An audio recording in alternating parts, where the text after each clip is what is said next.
Isn't the reality, though, that everything that Davos stands for is on the verge of failure? Give you an example. Number one, the war in Ukraine. All the idea of some sort of common views on a European way forward. Number two, China. Unilaterally shut down, everybody else is open. Number three, we're failing on our climate targets. So what's the purpose? First, Davos never has been as important as it is now, particularly for the reasons you mentioned. We cannot prevent the war in Ukraine. We cannot take away COVID and so on, but we can create coordinated responses to those challenges, and that's what we are doing. And those challenges need the cooperation of business, civil society, and of course mainly politics. Right. So why didn't you invite Russians? Because if dialogue is so important, then wouldn't it have been better to have had those non-sanctioned Russians at the table? You are right, but at the end, the decision what Russia will do depends on Putin. And you have seen Guterres, Macron, and so on trying to build a bridge.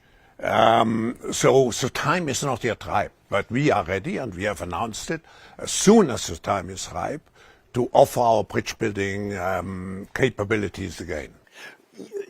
The bridge building capabilities will be important, yes.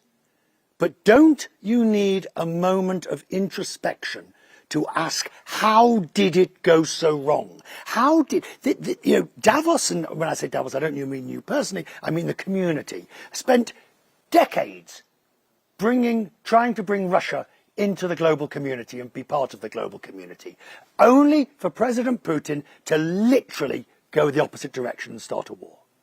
Yes, and we regret it, but if you look at global affairs, some certain developments go into the right direction, and even the Forum and even Davos cannot prevent that certain issues are not developing as we would like have them to do. In that sense, it's going to be more difficult because we're also entering economic great difficulties, truly awful times.